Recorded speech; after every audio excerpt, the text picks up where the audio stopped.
नमस्कार। मंचासीन सभी प्रबुद्ध जनों को मैं नमन करती हूँ एवं देखने वाले लोगों का भी मैं अभिवादन करती हूँ। मैं बहुत आभारी हूँ कि मुझे इस कार्यक्रम में, इस कथा गोष्ठी में अपनी कहानी पढ़ने का मौका मिला। मेरी कहानी का शीर्षक है हेड। अंकुर ने दादाजी की उंगली पकड़ी और 4-5 सीढ़ियाँ चढ़कर छोटे छोटे पग बढ़ाता स्टेज के मध्य जाकर खड़ा हो गया। जब तक माइक वाला उसके मुंह के सामने माइक ठीक करता रहा, वह दादाजी की ओर मुस्कुराते हुए देखता रहा। दादाजी कभी प्यार से उसके सिर पर हाथ फेरते, कभी पीठ पर।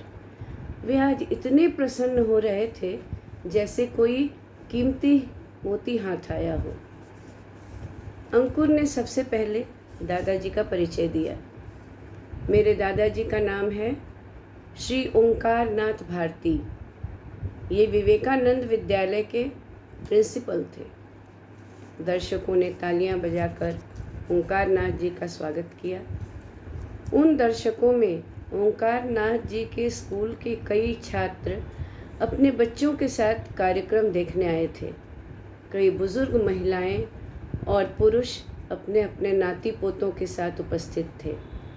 आज स्कूल में ग्रैंड पेरेंट्स डे मनाया जा रहा था, कक्षा 1 और 2 के बच्चों के लिए। दादाजी ने तालियों का उत्तर हाथ जोड़कर और सिर झुकाकर दिया और अब अंकुर के कविता पढ़ने की बारी थी। पूरे जोश और आत्मविश्वास के साथ वह माइक के और करीब आया। उसने पढ़ा, मेरे दादा मेरे दोस्त, मेरे दादा मेरे दोस्त, कभी दुलराते कभी डांटते, नित नई सीख सिखाते हैं। आनाकानी करूं मैं जब भी मुझसे नाराज हो जाते हैं। बहुत मनाना पड़ता है, सॉरी कहना पड़ता है, बहुत मनाना पड़ता है, सॉरी कहना पड़ता है। फिर भी जब वे नहीं मानते, रोना मुझको आता है। बस दादू झट हंस पड़ते हैं, गोद उठाकर गले लगाकर 10 का सिक्का देते हैं।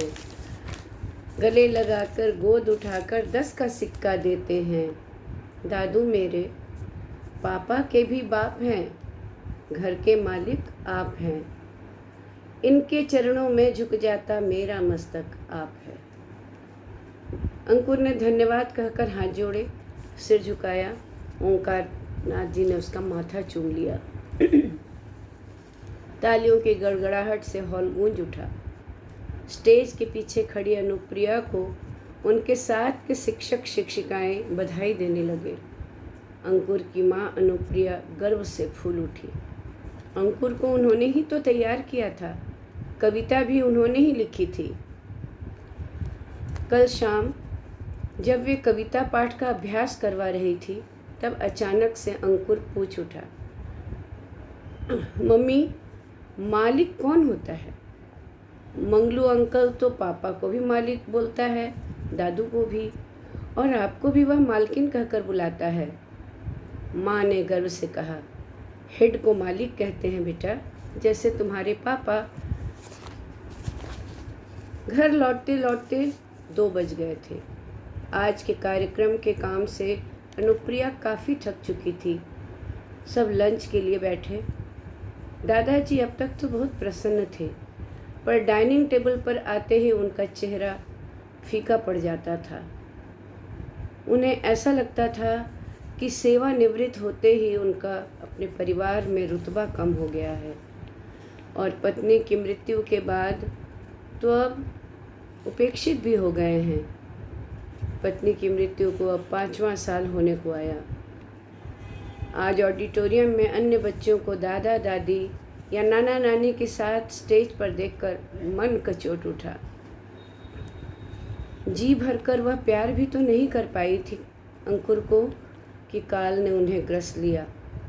फिर बेटे बहू भी यदा कदा उनकी उपेक्षा कर ही डालते थे। उनके मित्रों को कभी कभी चाय भी नहीं दी जाती थी, तब उन्हें बड़ी ठेस लगती थी। पत्नी के रहते मजाल था कि कोई उनका मित्र या शुभचिंतक बिना मठरी निमकी खाए, बिना चाय पिए बैठक से चला जाए। सोचते सोचते वे बेटे के बगल वाली कुर्सी खींचकर बैठ गई। तभी बगल में बैठा अंकुर, जो आज के कार्यक्रम की वीडियो देख रहा था, अपनी कुर्सी छोड़ पापा की कुर्सी की तरफ आया। पापा अभी बैठे नहीं थे, बैठने ही जा रहे थे। वह पापा की ओर मुंह उठाकर बोला, पापा, यह हेठ की कुर्सी तो दादू की है ना? फिर दादू से चहकते हुए बोला, आप तो पापा के भी पापा हैं, आपकी जगह यहाँ है। उसने दादू का हाथ थाम कुर्सी की तरफ खींचा और तालियां बजाकर चिल्लाते हुए, खुशी से चिल्लाते हुए नाच उठा। अनु और राजन ठगे से खड़े रह गए और अंकुर ने तालियां बजानी जारी रखी। धन्यवाद।